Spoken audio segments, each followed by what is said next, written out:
Bismillahirrahmanirrahim. Assalamualaikum warahmatullahi wabarakatuh. Halo pemirsa dan semua teman-teman netizen yang super kece dan hebat. Selamat datang di acara kita Netizen Bertanya Ustadz Menjawab. Yang bakal seru banget nih hari ini, nggak sabar. Kita bakal dapat ilmu yang bermanfaat. Pastinya kita semakin dekat sama Yang Maha Kuasa dan siap-siap mendapatkan kebahagiaan yang luar biasa. Bersama saya, Anelis Larasati Gufron, tentunya saya nggak sendirian dalam perjalanan yang seru ini. Karena ada nih Ustadz yang super kece, Ustadz Nasrullah. Kita sambut dengan penuh semangat Ustadz yang super cool. Halo Ustadz, Assalamualaikum. Waalaikumsalam warahmatullahi wabarakatuh. Gimana nih kabarnya? Dan apakah sudah siap memberikan kita ilmu yang bermanfaat, Ustadz? Alhamdulillah, baik. Ya, semoga siap. Insya Allah sama-sama berbagi, sama-sama belajar. Siap. Nah pemirsa, simak baik-baik ya dan telinga yang tajam. Karena ilmu dari Ustadz kita ini benar-benar juara. Kita bakal belajar dengan cara yang asik dan tentunya menyenangkan. Dengan menyapa dan mendengarkan video pertanyaan dari netizen yang sudah dikirimkan ke Instagram kami. Dan jangan lupa follow Instagram kami ya, @netizenbertanya.tvmu. Nah Ustadz, kita juga mengajak semua pemirsa, baik orang tua, anak muda, mahasiswa, semuanya bisa mengirimkan pertanyaannya lewat DM atau video ke Instagram kita. Nah, kali ini kita mau bahas dengan tema bullying. Karena akhir-akhir ini bullying lagi rame nih beritanya. Baik anak di bawah umur, mahasiswa bisa menjadi korban atau pelaku bullying. Nah, saya udah penasaran banget nih sama video pertanyaannya. Langsung aja yuk kita simak video pertanyaannya. Assalamualaikum warahmatullahi wabarakatuh. Saya Sabrina Syarif. Mohon izin bertanya Ustaz. Sekarang kan lagi trennya bercanda atau merosting orang. Nah, mengejek atau menghina fisik orang itu termasuk bullying bukan sih Ustaz? Terima kasih. Nah itu dia video pertanyaan dari netizen Sabrina. Dia menanyakan, kan lagi zamannya atau trennya bercanda, tapi yang dimaksud bercanda ini mengejek atau menjelek-jelekan. Apakah itu yang dimaksud bullying? Nah silakan Ustadz. Baik, bismillahirrahmanirrahim. Alhamdulillah wassalatu wassalamu ala rasulillah la nabiyya ba'dah. Pertama-tama terima kasih atas pertanyaannya. Saya kira pertanyaan yang sangat baik ya, yang sangat bagus untuk dikemukakan. Tentu saja kita harus memahami dulu bullying itu sebenarnya seperti apa gitu kan. Artinya bullying itu kan kalau padanan Indonesia ini biasanya perundungan lah, perundungan. Tapi kemudian itu berupa tindakan yang agresif, baik berupa yang mencela, mencaci, memaki, baik itu verbal maupun fisik misalnya, dan notabene atau kebanyakan itu dari yang kuat yang ke yang lemah gitu loh. Jadi suatu hubungan yang mencela tadi yang agresif tapi tidak seimbang gitu. Kalau sama seimbang itu nanti jadi berantem, itu jadi konflik. Tapi bullying ini biasanya dari yang kuat ke yang lemah gitu. Jadi misalkan entah dari yang tua atau yang muda atau dari senior junior atau kadang seumuran tapi yang satunya banyak orang, yang satunya yang korban bullyingnya itu satu orang kayak gitu. Nah itu tentu saja di dalam Islam itu kan terkait dengan tidak berhubungan baik dengan sesama manusia gitu ya. Mencela, kemudian menimbulkan kemudaratan, menimbulkan kemafsadatan dan keburukan. Jelas itu dilarang dan tentu saja haram. Apalagi dalam pergaulan gitu ya. Kalau kata Nabi, la dororo wa la diror. Jadi namanya manusia itu tidak boleh saling menyakiti, tidak boleh saling membahayakan satu sama lain. Dan sebenarnya bahaya itu ya harus dicegah gitu, harus di-tackle dan harus kemudian dibalikan dengan hal-hal yang baik. Jadi sebenarnya tidak harus jadi tren gitu bullying. Harusnya kan kalau misalkan dikatakan tren, nah itu ya kita harus balik dengan kontra narasi bahwa bullying itu tidak baik. Yang terbaik adalah tentu saja kita harus saling mendukung satu sama lain sebagai seorang muslim yang baik gitu kira-kira. Oke, jadi harus berbuat baik walaupun itu menurut pelakunya ini cuma bercanda doang, tapi itu tetap gak boleh ya Ustadz? Ya, akhirnya artinya bercanda itu tetap pada koridornya ya. Tidak bisa bercanda itu berlebihan Allah juga tidak suka terhadap hal-hal yang berlebihan misalnya. Jadi bercanda misalkan Nabi bercanda, tapi bercandanya ya benar, wahai orang yang berkuping dua gitu kan. Nah, Nabi bercandanya ya benar, orang itu telinganya dua ya, tapi itu dalam rangka bercanda. Adapun kalau sudah sampai pada tahap fisik dan merugikan sampai kemudian nanti yang jadi lawan bercandanya itu merasa terzolimi, nah itu juga menjadi bahaya yang berikutnya begitu kan. Artinya tidak boleh saling menzolimi. Zolimi itu sudah bisa dianggap nanti dipidanakan kalau orangnya tidak memaafkan dan akhirnya ke kasus hukum. Jadi hal-hal yang seperti itu harusnya dihindari dan tidak berlebihan. Dalam konteks misalkan konsensual ya artinya acting ya, atau misalkan ya tadi tampil atau film membuat konten sama-sama ridho gitu misalkan, dalam arti tetap pada batasannya juga tidak apa-apa karena itu sama-sama ridho dan sudah sama-sama tahu, tetapi juga jangan berlebihan juga karena jadi pembelajaran bagi orang yang melihat gitu. Oke, baik Ustadz, terima kasih atas jawaban dari video pertanyaan netizen Sabrina. Oke pemirsa, jangan kemana-mana dulu, kita jeda setelah informasi berikut ini. Pemirsa, terima kasih masih bersama kami dalam acara Netizen Bertanya Ustadz Menjawab yang masih sama temanya tentang bullying. Nah, tadi kan kita udah bahas tentang bercanda, itu termasuk bullying bukan sih? Aku udah penasaran banget nih sama video pertanyaan selanjutnya. Langsung aja yuk kita simak videonya. Assalamualaikum warahmatullahi wabarakatuh. Perkenalkan, nama saya Brian. Saya ingin menanyakan tentang kasus bullying yang sekarang tuh lagi marak banget terjadi di Indonesia. Nah, saya ini penasaran banget kan, apakah di zaman Rasulullah itu ada kasus bullying juga, dan apakah hukumnya itu seperti apa? Terima kasih, itu pertanyaan dari saya. Sekian. Nah, itu dia video pertanyaan dari netizen Brian. Dia menanyakan apakah ada di zaman Rasulullah itu bullying dan bagaimana hukumnya. Baik, terima kasih atas pertanyaannya. Kalau dikatakan di zaman Rasulullah ada bullying dalam artiannya diejek, ada kasus pencacian, ada kasus penghinaan, itu tentu saja ada. Bahkan Rasulullah sendiri ya korban bullying, kan? Betul. Rasulullah sendiri korban bullying di mana, tetapi ketika misalnya Rasulullah berdakwah dapat banyak tantangan dan pertentangan dari kaumnya sampai ya Rasulullah sendiri berdarah, kemudian tapi kan Rasulullah memaafkan itu ya, tidak membalasnya dengan sama-sama menghina gitu kan. Rasulullah membiarkan para malaikat yang melempar gunung ke mereka ditawarin gitu. Malaikat nawarin ke Nabi bahwa kalau mau nih 2 gunung saya lempar, tapi kan Rasulullah menjawab ya tidak perlu, kalau mereka sekarang tidak dapat hidayah biarlah keturunannya nanti gitu kan. Itu kan betapa agungnya akhlak Rasulullah bahwa kebaikan itu tidak melulu dibalas, keburukan itu tidak melulu dibalas dengan keburukan, tetapi bisa juga dengan kebaikan yang lebih tinggi. Walaupun ada namanya di Islam itu ada namanya kisos. Kisos itu perlakuan yang sama gitu ya. Ketika kita dipukul balas memukul gitu lah. Itu sebenarnya ya tidak apa-apa, itu mencari keadilan gitu. Tetapi kalau kita dipukul kemudian kita memaafkan dan tidak membalas, itu lebih mulia. Nah, tadi contoh lagi di zaman Rasulullah tentu saja selain Rasulullah sendiri, Abu Bakar, sahabat Abu Bakar radhiyallahu anhu juga pernah menjadi korban hinaan misalkan. Dan itu di depan Rasulullah. Ketika Rasulullah dan Abu Bakar sedang duduk-duduk misalnya, kemudian ada orang yang mencaci Abu Bakar. Abu Bakar merasa terhina dan menghina balik begitu ya. Menghina balik sahabat tersebut. Nah, Rasulullah kemudian melihat Abu Bakar dan pergi memalingkan wajahnya gitu kan. Setelah itu ditanya, kenapa tadi ketika saya katakanlah dibully, dihina dan saya balas, Anda Rasulullah pergi meninggalkanku gitu kan, pergi meninggalkan saya.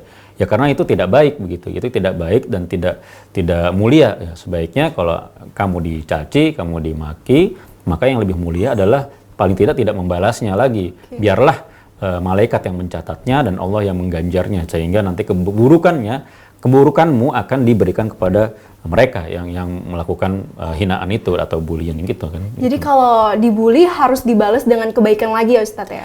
Harusnya, artinya paling tidak ya dalam konteks itu tidak berlebihan. Harusnya kita awal-awal itu lebih ke hal-hal yang lebih sampainya prosedural gitu ya. Artinya melaporkan gitu ya, melaporkan. Tidak dibalas dengan bully juga ya. Tetapi melaporkan kepada yang berwajib, otoritas, Kalau di sekolah ya tentu saja guru jangan diam saja. Nah ini yang harus ada support gitu ya, soal sistem harus ada support di sekolah, harus ada support di universitas, di kampus dan di keluarga gitu. Artinya tidak diam saja dalam arti menyerah gitu ya, tetapi juga harus ada hal yang dilakukan agar itu tidak dilanjutkan gitu. Kedzaliman itu tidak berlanjut gitu. Ini kan kedzaliman. Nah, kalau dibiarkan maka akan berlanjut, orangnya akan selalu, si bullier itu akan selalu terlena untuk menghina orang gitu. Nah, harus dikasih pelajaran gitu. Tapi pelajarannya tidak main hakim sendiri maksudnya gitu. Lalu gimana hukumnya Ustadz? Hukumnya haram, artinya hukum membuli itu tentu saja haram. Artinya haram itu ya harus dihindari sebisa mungkin, tidak hanya dari prinsip moralitas atau spiritual, tetapi juga harus dihindari dengan sistem gitu loh. Sistem itu apa? Sistem itu aturan gitu. Kalau dibuat aturan bagi yang perundungan itu harus tegas, maka itu otomatis menjadi langkah preventif gitu. Jadi soal penghindaran dari bullying itu harus komprehensif ya. Selain juga dengan motivasi-motivasi atau ayat-ayat tadi, dalil-dalil nakli, tapi juga harus dengan dalil-dalil yang lebih ya sifatnya akli, aturan dan segala macam, karena itu merugikan banyak orang gitu. Oke, baik Ustadz. Nah, masih ada nih video selanjutnya. Semakin seru nih pertanyaan-pertanyaan netizen. Langsung aja yuk kita simak video selanjutnya. Assalamualaikum warahmatullahi wabarakatuh. Nama saya Wirayuda, saya dari Kota Tangerang. Izin bertanya Ustadz, melihat Indonesia ke belakang kemarin itu marak sekali kasus pembulian yang dimana pelaku ini masih di bawah umur, juga banyak yang menjadi korban pembulian. Yang ingin saya tanyakan itu bagaimana cara mengatasi pembulian ini secara Islam, lalu apa yang harusnya kami lakukan agar anak-anak kami, adik-adik kami itu tidak menjadi pelaku bully ataupun menjadi korban bully, Ustadz. Sekian, terima kasih. Wassalamualaikum warahmatullahi wabarakatuh. Nah, itu dia video pertanyaan dari Bawir. Dia menanyakan, lagi viral nih, anak di bawah umur melakukan bullying atau menjadi korban bullying. Lalu bagaimana sih cara mengatasi bullying secara Islami nih, Ustadz? Baik, terima kasih atas pertanyaannya. Sebenarnya cara mengatasi bullying ini ya baik secara Islami maupun secara psikologis maupun aturan ya hampir sama lah ya, karena sebenarnya dalam Islam itu pencegahan tadi, hal-hal yang sifatnya mencegah atau kemudian melarang ya orang untuk melakukan kezaliman itu kan sangat banyak gitu, baik itu dalil Al-Quran maupun As-Sunnah kan gitu. Artinya kezaliman itu sesuatu yang perlu dihindari, karena orang yang terzolimi itu kan bisa saja lebih makbul. Ya, doanya misalnya lebih makbul dan tidak ada hijab ya, tidak ada pembatas antara dia dan Allah misalnya.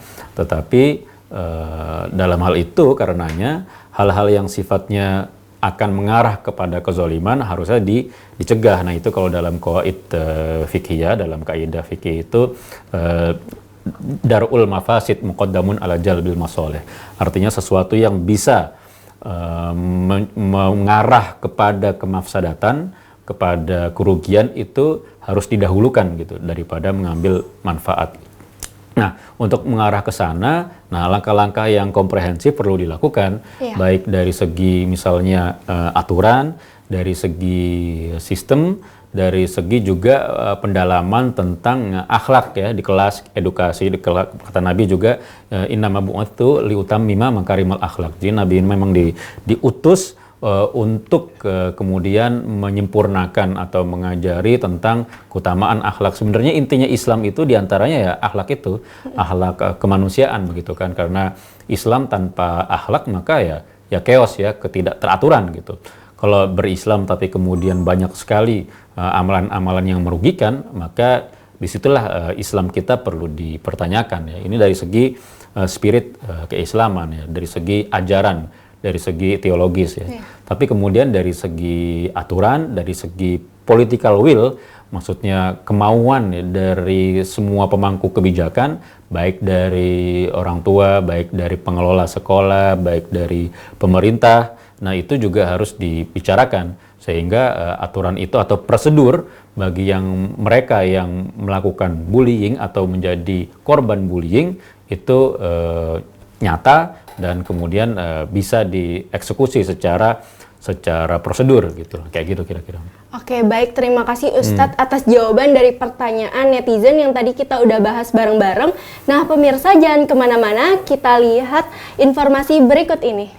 Pemirsa, terima kasih masih bersama kami dalam acara Netizen Bertanya Ustadz Menjawab. Masih dengan tema yang sama, bullying. Nah, aku udah penasaran banget nih sama video selanjutnya. Kita simak yuk video selanjutnya. Assalamualaikum warahmatullahi wabarakatuh. Saya Sintia Delia, mahasiswa UHAMKA. Izin bertanya Pak Ustadz. Jadi kalau di media sosial seperti Instagram itu kan memang banyak orang yang berkomentar jelek atau buruk seperti menghina, mengkritik atau mengejek. Nah, apakah hal tersebut termasuk ke bullying dan bagaimana cara kita menanggapinya? Terima kasih. Wassalamualaikum warahmatullahi wabarakatuh. Nah, itu dia video pertanyaan dari Nisrina. Dia menanyakan kalau di Instagram ada yang komen kurang baik, yang jelek-jelek seperti mengkritik atau menegur di medsos, itu termasuk bullying bukan sih Ustadz? Gimana cara kita menanggapinya? Misalkan nih ada tren, terus saya ngikutin tren itu, terus saya upload di Instagram saya, terus ada yang komen, ih nggak cocok deh, jelek banget sih, itu kan dibaca semua orang ya Ustadz ya. Terus gimana saya menanggapinya? Apa saya bales komen atau gimana Ustadz? Baik, terima kasih atas pertanyaannya. Ya memang kalau yang terjadi di sosial media segala macam itu ya, pertama kita harus cerna ya terlebih dahulu dengan seksama, dan kemudian ya tentu saja nanti itu bisa mengarah kepada bullying juga jika memang di situ ada kekerasan verbal misalnya, ada penghinaan, ada cacian, dan tentu saja berbeda dengan kritik ya. Kritik kan kalau memang niatnya kritik tentu saja disampaikan dengan santun dan itu membangun ya. Tetapi kalau kita tahu bahwa itu bullying, perundungan itu kan banyak mengarah lebih kepada hal-hal yang sifatnya agresif dan negatif gitu. Baik itu yang menjadi sasaran bisa jadi fisik seseorang, bisa jadi apa misalkan tampilan ya seseorang. Tapi hal ini kayaknya udah biasa banget deh netizen komen yang jelek-jelek, haters kayak gitu. Makanya kemudian ya ada juga ya aturan atau semacam misalkan regulasi yang dilakukan pemerintah, karena pemerintah juga sudah tahu bahwa itu bisa mengarah kepada nanti pada level berikutnya hasutan gitu ya. Makanya ada UU ITE yang terkenal itu gitu kan. Tetapi dari kita ya tentu saja kita harus bisa lebih menahan diri, karena sebenarnya itu kan bermula dari kita sendiri gitu ya. Ketika ada orang lain yang seperti itu, maksudnya akun orang yang kemudian isinya tentang cacian, tentang hasutan, ya kita tidak perlu menimpali. Kadang kan itu memancing ya di komen-komen itu, sebenarnya yang awalnya itu biasa aja tapi kemudian ada yang provokasi gitu, artinya muncul kita ingin membuat diri kita ikut komentar juga gitu terhadap hal tersebut yang kemudian juga bisa mengarah kepada kekerasan verbal. Nah ini sebenarnya di Islam pada konsep utamanya itu kan al-muslimu man salimal muslimuna bilisanihi wa yadihi. Jadi seorang muslim itu adalah di mana seorang muslim yang lain itu merasa nyaman gitu, merasa aman baik dari lisannya dan tangannya, maksud tangannya perbuatannya begitu. Artinya kita tetap harus menjaga lisan kita dan tangan kita yang dalam hal ini adalah jempol kita dalam bersosial media gitu. Kalau enggak ya, kalaupun itu tidak berlanjut ke arah pidana misalkan, tapi paling tidak itu bisa mengarah ke menimbulkan hasutan dan kemudian bisa merugikan orang lain gitu, termasuk dengan nama baik. Jadi disitulah kita harus hati-hati dalam dan bijak dan bajik dalam bersosmed gitu. Kan kalau misalkan ada kritik, dia bener sih komennya kayak gini, kerudungnya kecil banget. Nah itu kan baik ya Ustadz, tapi kan dibaca sama banyak orang. Seharusnya kan dia komennya itu DM langsung, ya, itu gimana betul. Ustadz? Harusnya kalau kayak gitu memang dalam Islam itu ada namanya ya, konsep nasihat gitu kan. Kalau dalam surat Al-Asr itu watawasau bil haqqi watawasau bis sabr. Jadi kita memang diminta untuk selalu menasihati gitu ya. Tetapi juga hati-hati gitu. Artinya kita harus pelan-pelan ya mengajak seseorang kepada kebaikan, dan salah satunya adalah kalau kita mau mengajak kepada kebaikan, perhatikan dulu mukhotob atau mad'u atau lawan bicara kita gitu ya. Kalau pertama-tama tentu seseorang itu nggak semuanya mau atau terima dikritik secara terbuka gitu ya. Nah tentu kita sebagai teman kalau tulus kan lebih baik efektif kalau kita menyampaikannya secara langsung empat mata bilateral gitu ya. Kalau kita mengatakannya di ruang publik termasuk sosial media berarti kita bisa jadi tidak tulus untuk mengajak kepada kebaikan. Tidak tulus karena apa ya? Karena itu forum publik dan semua orang tahu gitu ya. Hanya kecuali kita nggak punya akses untuk DM gitu ya. Sudah di EDM berkali-kali tidak menggubris gitu kayak gitu. Jadi kemudian di publik gitu kayak gitu. Jadi sebenarnya yang pertama-tama adalah sebagaimana nasihat pada umumnya seorang rakyat menyampaikan nasihat kepada pemerintahnya misalkan awalnya harus secara bilateral, secara tertutup, tapi kemudian jika itu juga tidak diindahkan maka bisa dilakukan secara terbuka, secara tulisan, demonstrasi dan macam-macam. Dalam hal ini pertemanan yang pertama-tama ya bilateral dulu gitu ya, kita menyampaikan langsung ke orangnya. Nah Ustadz, terima kasih nih atas jawaban dari pertanyaan-pertanyaan netizen yang udah kita bahas bareng-bareng. Nah Ustadz, boleh kasih kesimpulan buat pemirsa? Ya baik, terima kasih para pemirsa TV-mu yang dimuliakan Allah Subhanahu Wa Taala. Pertama-tama kita harus bisa merenungi makna dari firman Allah Subhanahu Wa Taala, laqad khalaqnal insana fi ahsani taqwim. Sesungguhnya telah kami ciptakan ya, manusia itu dengan sebaik-baiknya bentuk, dengan sebaik-baiknya rupa. Jadi dalam hal apapun manusia itu adalah makhluk yang sempurna yang diciptakan oleh Subhanahu wa Ta'ala. Sempurna dalam artian yang paripurna, walaupun secara fisik ia mungkin bisa jadi cacat, bisa cacat dalam artian difabel atau disabil, atau tidak bisa misal tidak sempurna anggota tubuhnya, tetapi di mata Allah dia tetap sempurna. Manusia secara umum adalah makhluk yang sempurna. Adapun yang kemudian nanti kalau kita misalkan ya ada dalam situasi di mana di situ ada perundungan, bullying yang kemudian mengarah kepada kekerasan, baik itu verbal maupun fisik, maka dalam hal ini kita telah mencederai ya, ciptaan Allah, ciptaan Tuhan yang paripurna tadi. Akhirnya kita mendahului ridho Allah gitu. Dan hal itu maka itu perlu dicegah, itu perlu dihindari dengan hal yang sifatnya preventif, baik itu dalam segi moral, pengajaran, akhlak, edukasi, tapi tidak berhenti di situ, juga harus ada dari bentuk semacam regulasi dan support system dari lingkungan terdekat, karena sejatinya adalah kita sebagai muslim, sebagai manusia itu memang rentan khilaf, tetapi ada sistem, kalau di Islam sistem tausiyah, tanasuh yang bisa menjaga, memberikan balance di antara tatanan hidup manusia, bahwa kita saling mengingatkan. Jadi kalau kita melihat ada kezaliman, ada bullying, maka juga kita tidak bisa diam, kita laporkan, bukan dengan membalas bully juga, tetapi dengan menyampaikannya ke otoritas terkait, ke pihak yang berwenang terkait dengan kejadian yang kita lihat, baik itu di sosial media, di lingkungan sekolah kita maupun di lingkungan kerja kita. Harus ada sistem yang bisa membantu untuk ke arah sana. Wah, terima kasih nih Ustadz. Pemirsa, sungguh luar biasa acara netizen bertanya Ustadz menjawab. Kita udah dapat ilmu yang berharga dan suasana yang menyenangkan dari Ustadz keren kita nih. Sebelum kita berpisah, kita ucapkan terima kasih yang sebanyak-banyaknya untuk Ustadz keren kita, Ustadz Nas, yang telah sharing ilmunya dan kebaikan hatinya buat kita. Sebelum kita berpisah, terus praktikan nilai-nilai kebaikan yang udah kita dengerin hari ini.